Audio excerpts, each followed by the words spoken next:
Hi everyone, Taryn Dean here. Well, it's 5:30 Brisbane time and we're ready to start day 2 of our February in Focus. So I've moved from the outside to the inside due to wind, and here we are in my home office. So a nice little corner here. So as we wait for some friends to join us, let me just cover off on a couple of activities that have happened today. So the focus, of course, with our February in Focus events is that we look at life through the lens of form. How do we turn up, turn on, and turn out in our professional life? Secondly, faith. What are the values and the beliefs that you hold to? And thirdly, with that, fasting. What is it you're prepared to give up in order to get closer to the things that matter to you most? And this month, well, for me and a few friends, as I've mentioned on yesterday's call, it's about fasting. And for us, it's drawing closer in our faith to God. But I also recognise there's a number of folks in the marketplace, in business that I work with, and in fact, clients that I've got through our leadership development company, Corporate Cinderella, that are also sharing those same values. But whether you're Christian or whether you're spirit-led or whether you've just got a keen interest in values in action in the workplace, you're going to get something out of these sessions. So let's get underway, and thanks again for joining us. And if you're watching the replay, stay with us. These sessions will run for about 10-15 minutes. So here's what I'm going to be focusing on today. The chapter from the Alphabet Principle, the A to Z Guide to Being a Compelling Leader, chapter 2, which speaks about bosses. And I love this quote around what a good boss is. So Charles Irwin Wilson wrote, "A good boss makes his men realize they have more ability than they think they have, so that they can consistently do better work than they thought they could." Well, I'm going to put a new slant on this, or a personal experience. Today, my husband was involved in a little bit of a surfing accident. And with that, he had the unique opportunity to be on the receiving end of some care and attention that he would normally offer in his role as a paramedic. So Dave shared with me his customer service experience from his colleagues, from other suppliers that were over at Robina Hospital. And it's great. He's just got a couple of stitches and he's fine. But when you're usually the one in charge, it's really interesting to see how good a follower you are. Unpacking that a little bit, we hear that doctors make the worst patients. Sometimes leaders who are at the peak of their game can also fall into the trap of being siloed, of almost reaching their own ceiling, irrespective of gender. And so good bosses know that a commitment to continuous learning is absolutely pivotal, because the skills that got them the job won't be enough to keep them in that job. Leaders can consistently, regularly must stay connected to an executive coach, or be reading the latest materials, or be part of a peak body. You never want to be the smartest person in the room if you're the boss. And for many of the folks listening, you might even be self-employed and have your own business. Well, you never want to be the smartest person in the room. And I know when I first began as an entrepreneur in 2009, and whilst I'm also working at the moment for someone else, another organisation, my husband Dave and I continue to have our leadership development company ticking away in the background. And I have a select number of clients that I work with. Well, beginning that journey in 2009, I needed to unlearn a bunch of stuff in order to reposition myself to succeed in a new role. So as we look at this chapter on bosses, there's a few more things that I'd like us to consider. Again, remember that the theme around these February in Focus events, irrespective of the topic, is form, faith and fasting. Form, faith and fasting. How do you turn up? What is it you believe in? And what are you prepared to give up in order to thrive? So there's, in the chapter on bosses, there's what's called the rule of 3 by 3.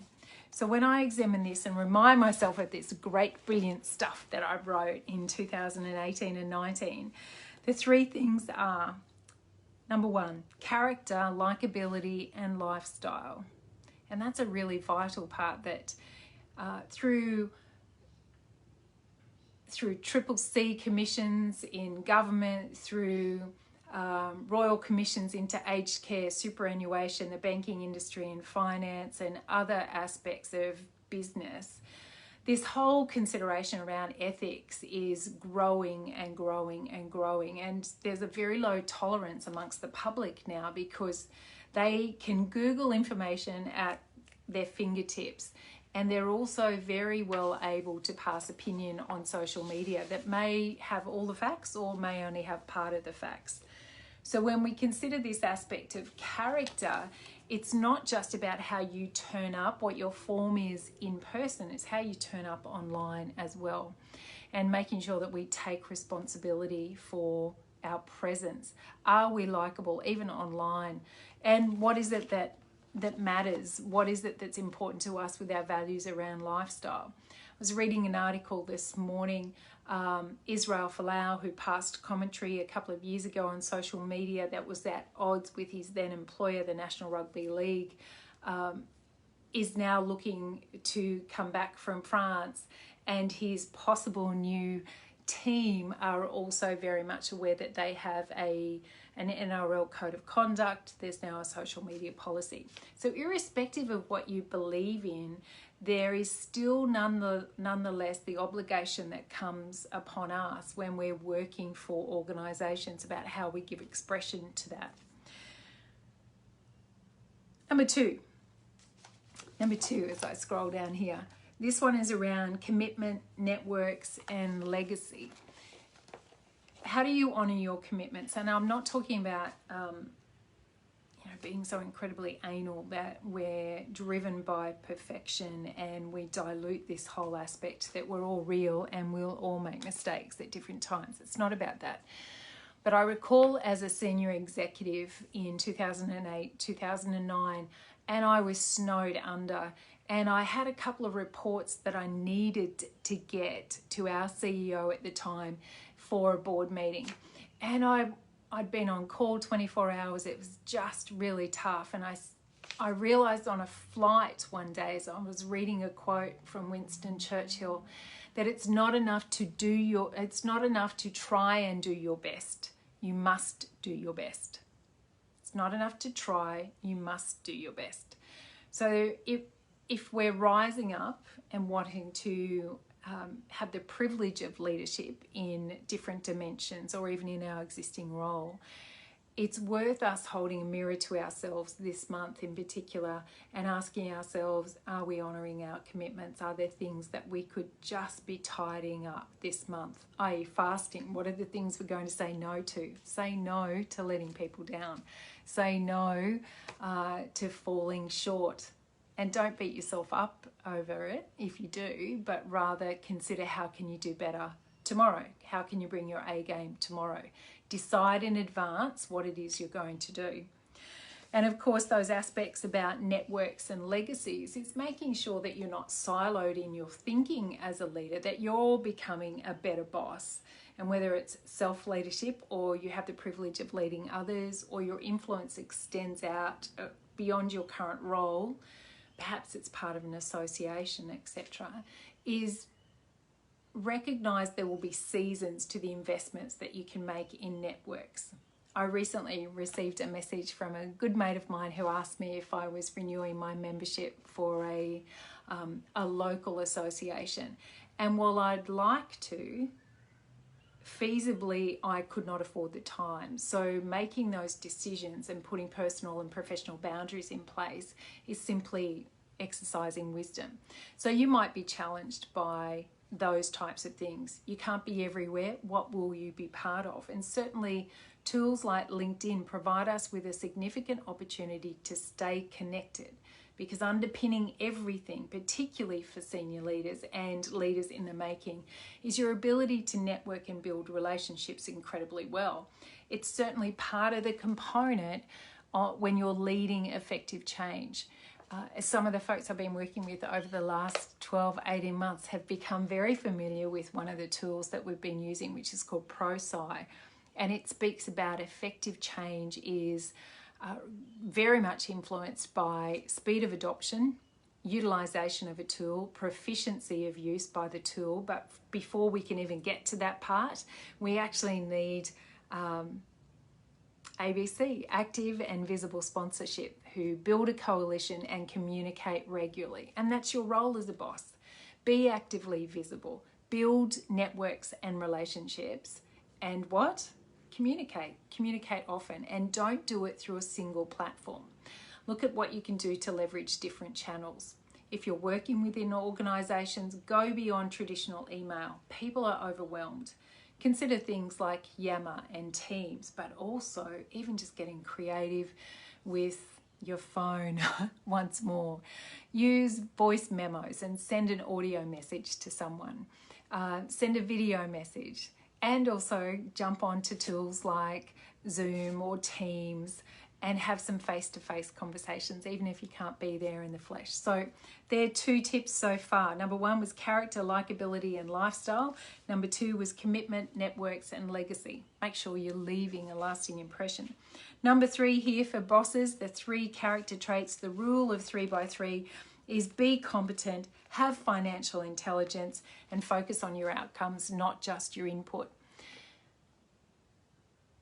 I've shared with some of you that as part of my friendship community and faith community here at Gangala Church, where I'm part of the leadership team, each February we do 21 days of fasting. It's giving something up that will help us draw closer to God in our relationship.